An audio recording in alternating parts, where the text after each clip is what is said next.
is a beautiful story. You go into a forest. So my friend who is a scientist, who is a natural scientist, somebody asked him a question. How do animals talk in the forest? We are all designed. He says animals listen and send signals. For example, there is a tiger, a predator prowling. And there are a group of deers.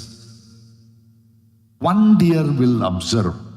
It will know the killer is around. Its ears will flutter. The eyes will move around.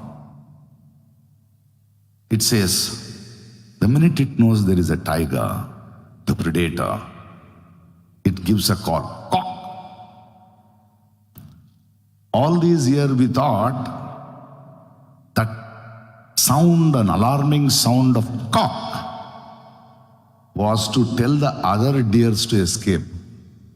No. When it sees a tiger, the deer will walk one step ahead and it sees the tiger and says, caw. It is telling the tiger, I saw you.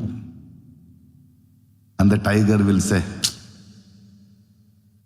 so the youth of this country has told Narendra Modi, cock. Now I know you, your leakage of papers. Now he can't attack. For the first time, they have punctured his ego.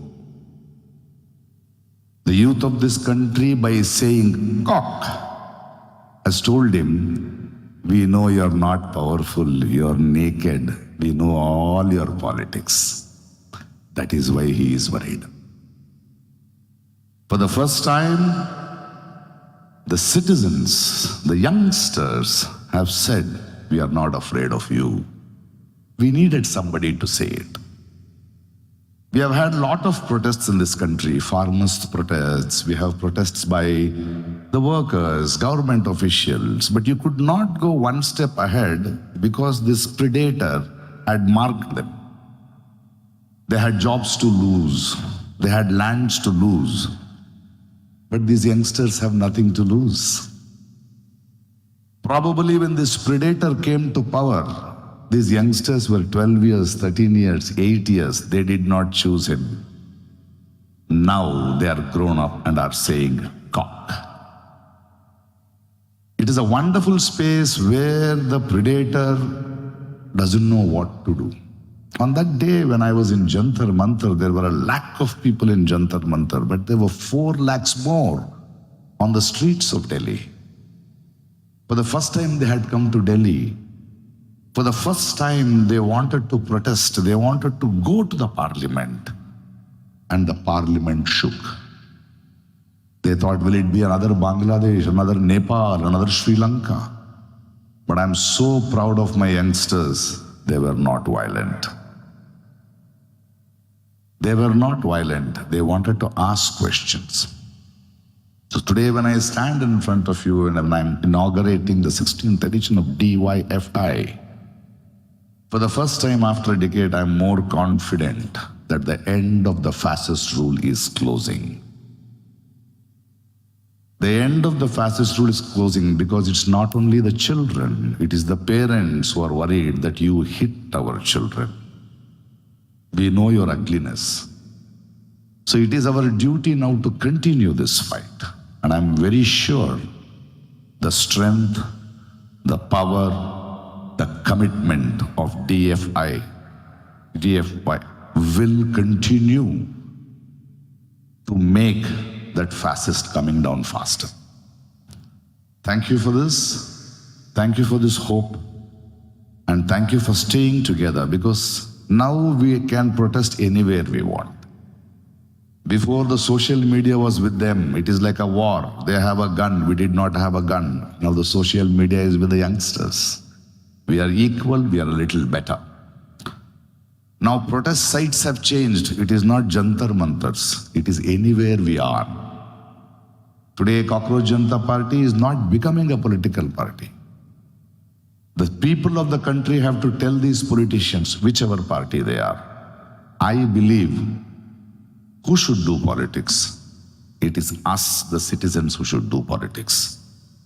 The ones whom we elect should do their job. Why are they doing politics and why are we supposed to do a job? Today, this country will raise only because of the just asking of the citizens, of the youth of this country.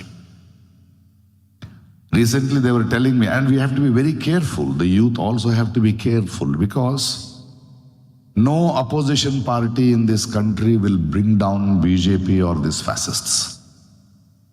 Because in politics, opposition parties don't win, ruling parties lose. So probably with the nonsense, with the brutality this government has done, people, youngsters with anger may push them away from their chair. But we should be worried, because pushing them and bringing an alternative is not a political decision, awareness decision. It will take some more time. We need to see another fascist in another form should not come. So DYFI, youngsters, youth and elders have to continuously work not only to bring down the fascists, but also make every citizen, every youngster be aware of how to choose an alternative.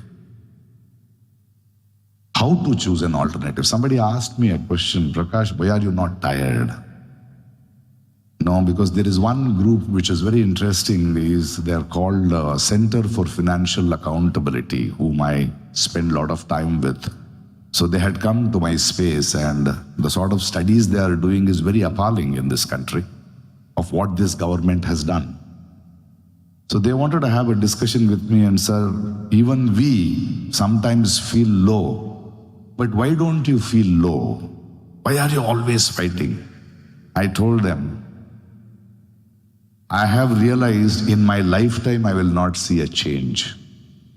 Because just bringing down this fascist is not enough. The awareness has to come. So I am not here to win. So when you want to win, you get tired.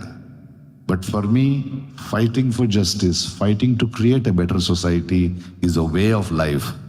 And I would like to end my life saying that this man was supportive of this movement and made it walk a few steps, and that is all I want.